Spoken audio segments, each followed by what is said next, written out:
दोस्तों, आज हम बात करने वाले हैं दुनिया के 5 सबसे बड़े और खतरनाक आइलैंड्स के बारे में।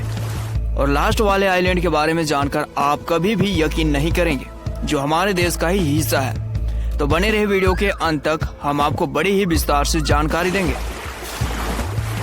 5वें नंबर पे आता है सामरी द्वीप। यह द्वीप हमारे पड़ोसी देश वर्मा के समुद्र तट पर स्थित है, जिसे यहाँ के लोग इसे यानबाई द्वीप के नाम से भी जानते हैं, जिसका क्षेत्रफल लगभग 1350 वर्ग किलोमीटर है। यह आइलैंड गिनीज वर्ल्ड रिकॉर्ड में इसलिए शामिल है क्योंकि यहाँ दुनिया के सबसे बड़े और खतरनाक मगरमच्छ पाए जाते हैं। इसलिए यहाँ जाकर वापस आ पाना मुश्किल ही नहीं बल्कि नामुमकिन है, क्योंकि यह मगरमच्छ इस कदर हमला करते हैं कि मानो वे हमेशा से भूखे पेट में ही रहते हैं।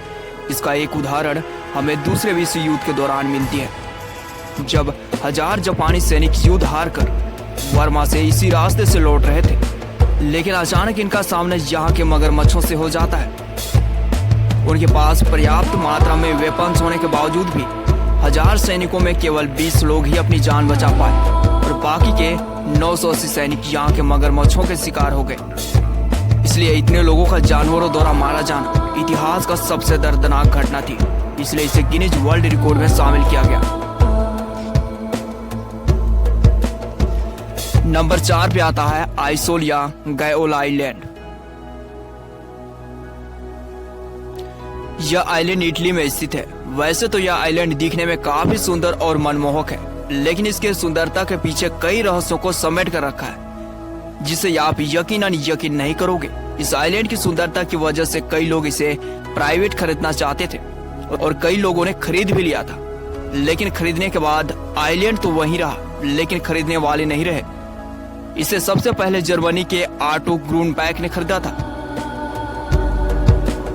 जिसकी मृत्यु दिल के दौरा पड़ने से हुई थी। इसके तीसरे खरीदार मल्टीबिलियनियर पॉल गेटी थे। जब उन्होंने इस आइलैंड को खरीदा था तो उनके पोते का अपहरण कर लिया गया था। वहीं इस आइलैंड के आखिरी खरीदार को इंश्योरेंस में फ्रॉड करने के इल्जाम से जेल भेज दिया गया था। इसलिए इस द्वीप को शापित और भूतिया द्वीपों में गिने जाते हैं। यहाँ लोग केवल दिन के समय ही घूमने आते हैं और रात से पहले वापस चले जाते हैं।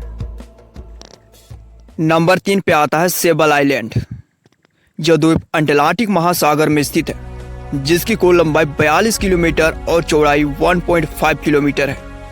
यह आइलैंड यहाँ से गुजरने वाले जहाजों को अपने तरफ खींचता है। यहाँ 350 जहाजें अब तक इसके लपेट में आ चुके हैं और मरने वाले लोग यहीं दफन हो जाते हैं। इसलिए इस आइलैंड को अंटार्कटिक महासागर का कब्रिस्तान के नाम से भी जाना जाता है।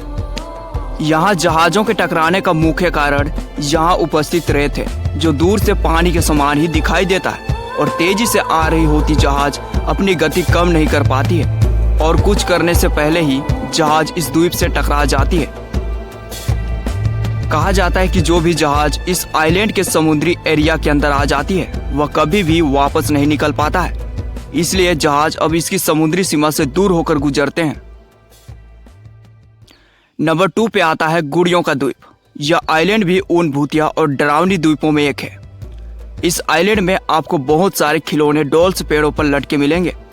इतने सारे खिलौने कहां से आए, आज तक रहस्य ही बना हुआ है। यहाँ के स्थानीय लोगों का मानना है कि रात और दिन के समय इन गुड़ियों का फेस रिएक्शन अलग अलग होता है। वही माना जाता है कि ये गुड़ियाँ यहाँ आने वाले दर्शकों को इशारा भी करती हैं और साथ ही इन्हें आपस में बात करते भी देखी गई है। 2001 में यहाँ एक अकेले व्यक्ति रहा करता था, जिसका नाम जूलियन था।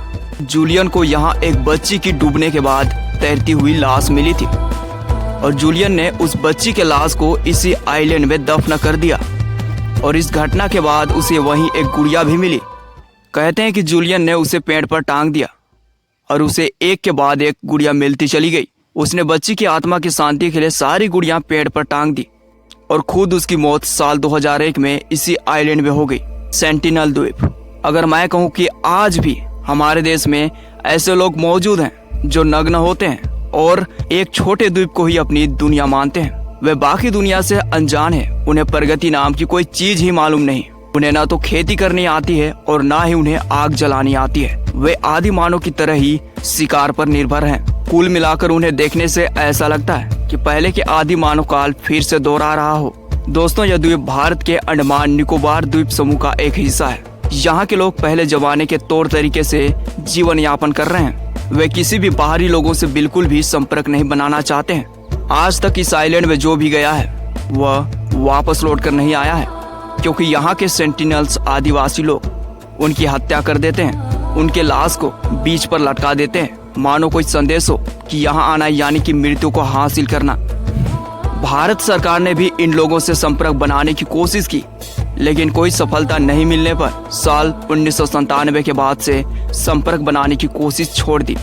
यहाँ जाने वाले एक ईसाई प्रचारक भी थे जिनका नाम जॉन एलन चाउ था, जो कि अमेरिका के निवासी थे। अगले ही दिन उनकी लाश समुद्र के किनारे मिली। दोस्तों, इन 5 आइलैंड्स में कौन सा आइलैंड आपको ज्यादा अद्भुत लगा, कमेंट में जरूर लिख देना। Thank you for watching.